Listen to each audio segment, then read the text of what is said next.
Hello everyone, my name is Usman and you are watching maths with भाई। आज की video में हम बात करेंगे कि इवन नंबर्स क्या होते हैं, ऑड नंबर क्या होते हैं, एक्सेट्रा। स्टार्ट करते हैं इवन नंबर से। इवन नंबर्स वो नंबर होते हैं जो 2 के टेबल में आते हैं। मीन्स दैट कि पूरा 2 का टेबल ही हमारा इवन नंबर कहलाता है। ठीक है, means that divisible by 2 is called even number. तो 2 के टेबल में सबसे पहले क्या आता है? 0, 2 0 0, 2 1 2, 2 2 4, 2 3 6, 2 4 8। ऐसे करते करते ये सारे नंबर्स क्या कहलाते हैं? इवन नंबर्स कहलाते हैं। अब बात करते हैं ऑड नंबर की। ऑड नंबर वो नंबर होते हैं जो 2 के टेबल में नहीं आते। तो क्या लिखेंगे? Not divisible by 2। जो नंबर 2 के टेबल में नहीं आते। 2 के टेबल में क्या नहीं आता? 2 के टेबल में 1 नहीं आता, 2 के टेबल में 3 नहीं आता, 2 के टेबल में 5 नहीं आता, 2 के टेबल में 7 नहीं आता, 2 के टेबल में 9 नहीं आता। ये सारे क्या कहलाते हैं? हमारे ऑड नंबर्स कहलाते हैं।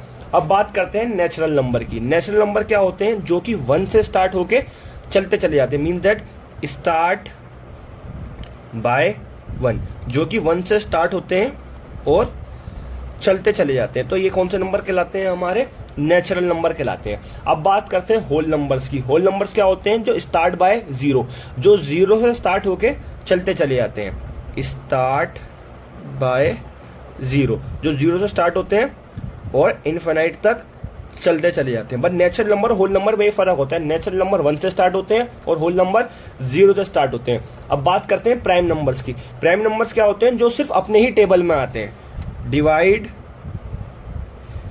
बाय ऑन टेबल, जो अपने ही टेबल में आते हैं वो कौन से नंबर कहलाते हैं? हमारे प्राइम नंबर। अपने ही टेबल में क्या आता है?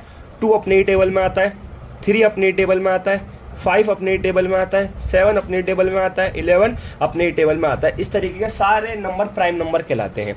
ठीक है, अब बात करते हैं कंपोजिट नंबर्स की। कंपोजिट नंबर्स वो नंबर होते हैं जो किसी 2 टेबल में आए या 2 से ज्यादा टेबल में आए।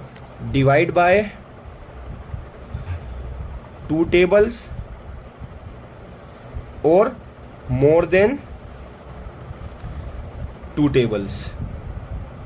ठीक है, जैसे कि 4 है, 4 2 टेबल्स में आता है। 2 के टेबल में भी 4 आता है और 4 के टेबल में भी 4 आता है। तो 4 क्या कहलाएगा? हमारा कंपोजिट नंबर कहलाएगा। 6 है, 6 2 के टेबल में भी आता है, 6 3 के टेबल में भी आता है, 6 के टेबल में भी आता है। तो 6 भी क्या है? कंपोजिट नंबर है। फिर आता है 8 2 के टेबल में भी आता है, 8 4 के टेबल में भी आता है, 8 अपने टेबल में आते हैं। तो इस तरीके के सारे नंबर क्या कहलाते हैं? हमारे कंपोजिट नंबर कहलाते हैं। ठीक है, थैंक यू फॉर वॉचिंग।